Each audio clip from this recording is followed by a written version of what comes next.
টপিক্সটা নিয়ে এসেছি সেটা হচ্ছে গিয়ে যে একজন ভাই রিকোয়েস্টে, তো তারা অনেকদিন ধরে বলছে যে তুমি আমাদেরকে কিছু শেখাও, আর তোমার কাছে শিখতে হলে কত কি দক্ষিণা দিতে হবে, আর তোমার কাছে যদি আমরা দেখে নিই কত কি দক্ষিণা নেবে।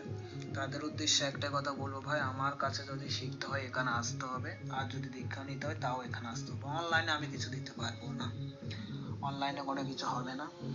আর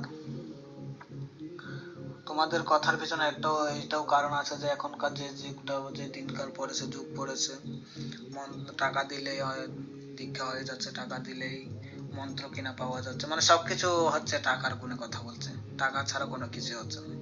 আমার কাছে, আমি আমার গুরুর কাছ থেকে যত কিছু পেয়েছি, যত বিদ্যা পেয়েছি, এখনকার লাখ টাকা দিলে ওইরকম বিদ্যা পাওয়া যাবে না।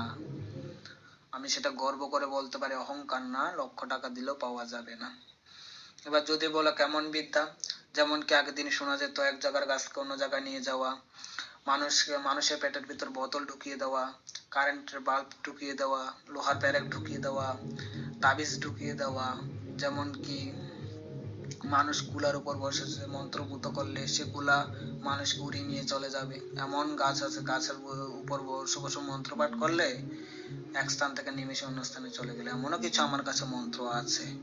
আর আমার কাছে যদি শিখতে হয় তোমরা এসো, আমায় বলবো না যে একটা টাকাও তোমরা আমাকে দাও, আমি বলি একটাই কথা, যদি কিছু শিখতে হয় আমার কাছে আসো, আমি শিখিয়ে যেমন দেবো, প্র্যাকটিক্যালি কাজ করিয়ে দেখিয়ে দেবো, এক জায়গার কাজ কিভাবে অন্য জায়গায় আনতে হয়, সামনে দাঁড়িয়ে তাবিজ ঢুকিয়ে দেবো, আবার সামনে থেকে তাবিজ বের করে দেবো। যদি কিছু শিখতে হয় আমার কাছে আসতে হবে। আর এখন যারা গুরু, কয়েকজন গুরুকে আমি দেখেছি যে বলছে এত এত হাজার টাকা দক্ষিণা দিলে তুই আমার কাছে থাকতে পারবি, আর এত হাজার টাকা দক্ষিণা না দিলে তুই আমার কাছ থেকে সরে যেতে হবে। তো তারা কখনো গুরু হতে পারে না। আমি গুরু নিন্দা করছি না, আমারও গুরু আছে, তারা কখনো গুরু হতে পারে না। আর গুরু আর শিষ্যের সম্পর্ক হচ্ছে একটা মধুর সম্পর্ক, বাবা ছেলের চেয়েও একটা মানে গুরু হচ্ছে ভগবান, বাবা ছেলে তো পরের কথা, গুরু হচ্ছে একজন ভগবান। আর ভগবান যদি তার শিষ্যের কাছে বলে যে তুই আমাকে এত হাজার টাকা, অত হাজার টাকা দক্ষিণা দে, এবার শিষ্যের কাছে দেখা গেল একটা টাকাও নেই, তখন শিষ্যের একটা মান সম্মান নিয়ে টানাটানি করলো, যে বললো যে গুরুদেব চাইলে আমি দিতে পারলাম না।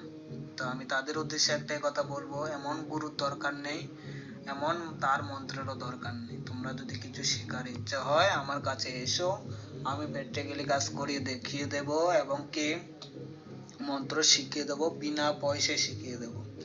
মানুষ শুধু একটাই তোমাদের কাছে রিকোয়েস্ট থাকবে, শুধু মানুষের উপকার করবে, কখনো মানুষের ক্ষতি করবে না। আজকে তুমি মানুষের কপাল মেলেছো, ভগবান ঠিক একদিন তোমার কপাল মেলে দেবে। ভগবান কারো চাকর না।